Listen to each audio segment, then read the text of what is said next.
Hello बच्चों, तो हम इस वीडियो में एक बहुत ही इंपॉर्टेंट टॉपिक पे बात करने जा रहे हैं और अगर आप गेट की सीरियसली प्रिपरेशन कर रहे हैं तो ये वीडियो आपके लिए बहुत इंपॉर्टेंट होने वाला है ना।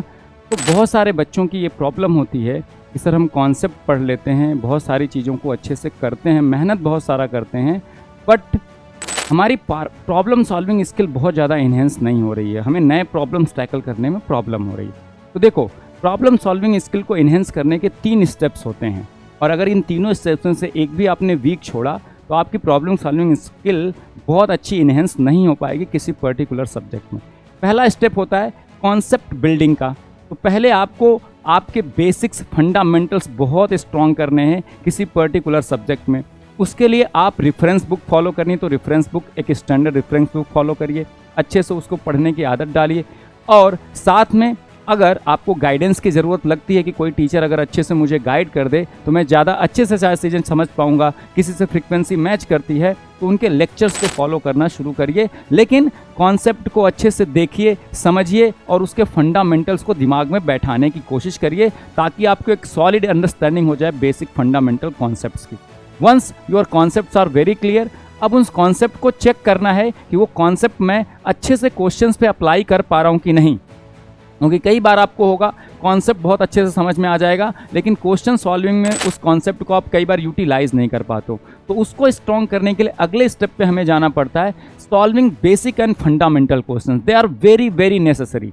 कई बार हम सीधे एडवांस लेवल क्वेश्चन, सीधे गेट के क्वेश्चन की प्रैक्टिस करने जाते हैं। नहीं, आपको फंडामेंटल बेसिक प्रॉब्लम सॉल्व करनी है। आपके बुकलेट में वो मिल सकता है, किसी अच्छी बुक को रेफर करोगे तो उसके सॉल्व एग्जाम्पल में फंडामेंटल क्वेश्चंस मिल जाएंगे, कुछ अनसॉल्व बेसिक क्वेश्चंस मिल जाएंगे, उनको सॉल्व करना है जहां पे आप उस कॉन्सेप्ट के बेसिक को, छोटे छोटे बेसिक्स को यूज़ कर रहे हो और क्वेश्चन को सॉल्व कर रहे हो। इससे होगा क्या, जो आपने बेसिक फंडामेंटल सीखे थे उसके अप्लीकेशन पे आपकी कमांड बढ़ती जाएगी। तो आपके अप्लीकेशन, आपको कॉन्सेप्ट यूज़ करने की जो कैपेसिटी है आपकी बढ़ती गई। किसी उस बेसिक फंडामेंटल को कहीं यूज़ करके किसी प्रॉब्लम को क्रैक करना हो, आप क्रैक कर सकते हो। तो फंडामेंटल इस तरह से तब जाके कंप्रीहेंसिवली स्ट्रांग हो जाएंगे।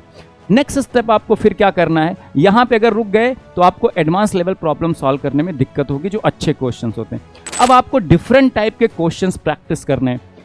आप डिफरेंट टाइप के क्वेश्चन के लिए, कई बच्चे पूछते हैं सर सोर्सेज कहाँ से यूज़ करें। सिंपल है, आप टेस्ट सीरीज ले लो, बहुत सारे अवेलेबल हैं, उसमें नए फ्रेम्ड क्वेश्चन आपको मिल जाएंगे। कुछ अच्छे क्वेश्चंस, कुछ नॉर्मल क्वेश्चन, कुछ मॉडरेट अच्छे क्वेश्चंस आपको मिल जाएंगे। स्टैंडर्ड बुक के अनसॉल्व क्वेश्चन रिफर कर सकते हो एंड गेट के जो अनसॉल्व PYQ है जिसको आपने सॉल्व नहीं किए उसको आप रिफर कर सकते हो। They are one of the best question. अब उनको सॉल्व जब करना है, इसलिए सॉल्व करना, enough number of question practice करनी ताकि डिफरेंट टाइप के जब आप प्रॉब्लम सॉल्व करोगे अच्छे, तो आपकी यहाँ से थिंकिंग बैंडविड्थ इंक्रीज होगी। आप जब किसी तरह के प्रॉब्लम को सॉल्व कर लेते हो, आप क्या पाते हो कि उस तरह का प्रॉब्लम या उससे रिलेटेड कुछ आता है तो आपका दिमाग तुरंत सोच पाता है, अच्छा इसमें ये करूंगा तो सोल्यूशन आ जाएगा। होता है ना ऐसा।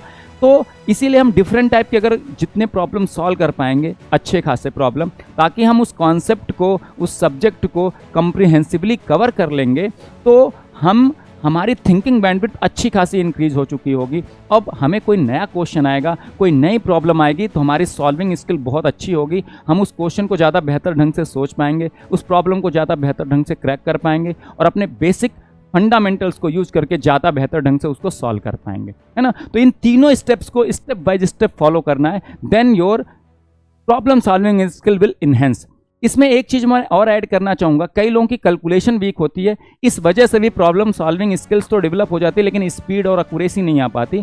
इसीलिए जिस तरह के कैलकुलेशन आपको किसी पर्टिकुलर सब्जेक्ट में आते हैं, आपको पता चल जाएंगे बार बार इस तरह के कैलकुलेशन, उस तरह के केवल कैलकुलेशन की 10, 15, 20 मिनट रोज़ प्रैक्टिस किया करो कैलसी पे, है ना। इस कैलकुलेशन को मैं केवल कैलकुलेशन अगर देखूं, मैं इसको कैसे ज़्यादा इफिशिएंटली, ज़्यादा जल्दी सॉल्व कर सकता हूं, करते करते तुम्हारा दिमाग सोचने लगेगा, अच्छा इस कैलकुलेशन को कितना जल्दी किया जा सकता है, ऐसे करूंगा तो ज़्यादा जल्दी ईजी हो जाएगा। तो वो दिमाग में, ब्रेन में एक मैपिंग बनती जाएगी खास कैलकुलेशन की, तो वो प्रैक्टिस से आएगा, इसको कोई आपको सिखा नहीं सकता। तो इस पर भी आपको काम करना इन तीनों स्टेप्स को कंप्लीट करने के बाद। होपफुली अगर आप ये स्टेप्स फॉलो करोगे तो आप जरूर, आपकी प्रॉब्लम सॉल्विंग स्किल बहुत ज़्यादा इन्हेंस होगी और बहुत प्रॉपर तरीके से आप प्रॉब्लम को सॉल्व कर पाओगे। अगर आपने ऐसा मैक्सिमम सब्जेक्ट्स में कर लिया तो आप गेट में अच्छी रैंक लाने के लिए ज़रूर बहुत बेहतर पोजीशन में होगे और अच्छी रैंक लाओगे ज़रूर से, है ना। ठीक है, चलो मिलते हैं फिर किसी और वीडियो में किसी और गाइडेंस के साथ। Till then, bye bye, take care.